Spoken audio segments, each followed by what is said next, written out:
పశ్యామి దేవేశ తవైవ గేహే చరాచరాణీహ గతాగతాని భూతాని చైతాని చ భూతవాస తపః ప్రభావాచ భవత్ప్రసాదాత్. అత్యంత పవిత్రమైనటువంటి ఈ మార్గశిర మాసంలో శుభోదయ వేళలో దేవదేవుడైనటువంటి శ్రీమన్నారాయణుణ్ణి, కలియుగ ప్రత్యక్ష దైవమైనటువంటి శ్రీ వెంకటేశ్వర స్వామి వారిని పరిపరి విధాలుగా శరణాగతి చేస్తూ ఉత్తమమైన ఈ మార్గశిర మాస శుభోదయ సమయాన్ని మనం చరితార్థం చేసుకుంటూ ఉన్నాం.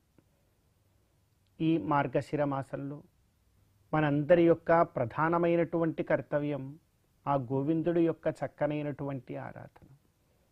మన కోసమే కదా గోవిందుడు వైకుంఠాన్ని సైతం విడిచిపెట్టినటువంటి వాడై, వైకుంఠం అంటే సకల ప్రాణులు కూడా ఈ జన్మ చివరిలో ఖచ్చితముగా వైకుంఠాన్ని చేరుకోవాలి, వైకుంఠంలోనే ఉండగలగాలి అని ప్రతి ఒక్కరికి కూడా అదే గమ్యస్థానమై ఉన్నది.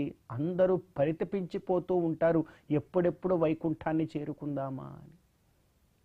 అటువంటి వైకుంఠ ధామానికి మనంతరం వెళ్ళాలి వెళ్ళాలి అని అనుకుంటూ ఉంటే గోవిందుడు మాత్రం అటువంటి వైకుంఠాన్ని తృణప్రాయంగా విడిచి మన కోసం వచ్చేశాడు.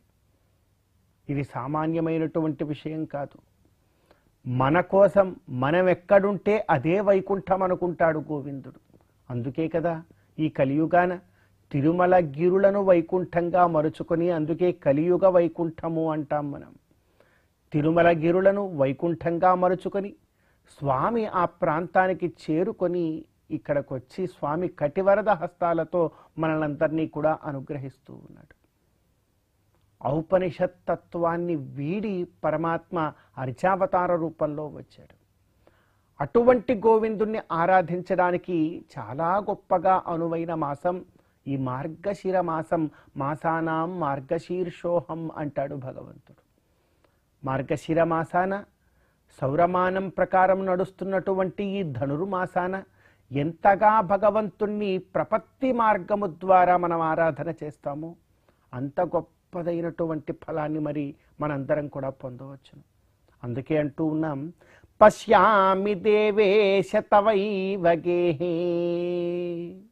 ఆనంద నిలయంలో ఉండేటువంటి స్వామివారి యొక్క విగ్రహంలో మనం చూడవలసింది ఆ స్వామి అలంకారం బాగుంది, విగ్రహం బాగుంది అనేది కాదు.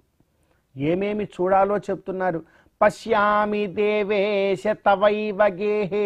తవైవ గేహే, నీ యొక్క దివ్యమంగళ విగ్రహంలో పశ్యామి చూస్తాను. ఏమేం చూస్తానో తెలుసా? చరాచరాణీహ గతాగతాని. సకల చరాచర సృష్టి, ఇప్పటి వరకు జరిగిపోయినటువంటి సృష్టి, తరువాత జరగబోతున్నటువంటి సృష్టి సర్వమంతా కూడా ఆనంద నిలయంలో ఉన్న స్వామివారిలో చూడగలగాలి. అటువంటి ప్రపత్తి, భక్తి ప్రపత్తి మనకు ఉండాలి. అందుకే చరాచరాణీహ గతాగతాని భూతాని చైతాని చ భూతవాస. అంతేకాదు పంచభూతములను కూడా ఆ భగవంతుడిలోనే చూడాలి. శ్రీకృష్ణ పరమాత్మ తన తల్లికే దర్శనమిప్పించాడు. కేవలము తన యొక్క చిన్నదైనటువంటి మన్ను తిన్న ఆశయంలో అఖిలాండ కోటి బ్రహ్మాండాన్నంతటినీ కూడా చూపించాడు కదా.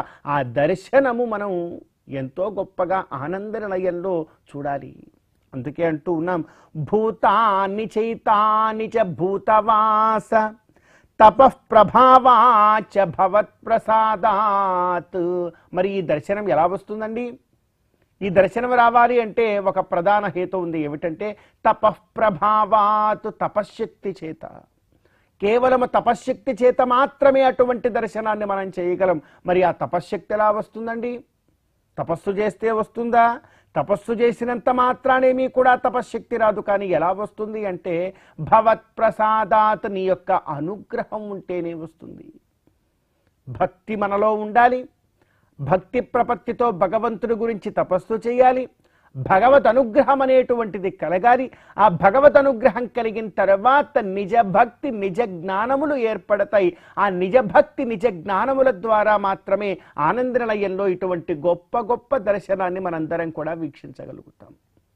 కనుక అటువంటి దర్శనం చేయడానికి చాలా గొప్పగా అనువైనటువంటి మాసం ఈ మార్గశిర మాసం, ధనుర్మాసం. కాబట్టి మనం భక్తి ప్రపత్తులతో తాత్వికమైనటువంటి ఇటువంటి దర్శనాన్ని ఎంతో గొప్పగా చేసుకోగలిగే భాగ్యాన్ని పొందుతూ గోవిందుడి యొక్క అనుగ్రహంతో ఈ మార్గశిర మాస శుభోదయ సమయాన్ని మనం చరితార్థం చేసుకుందాం.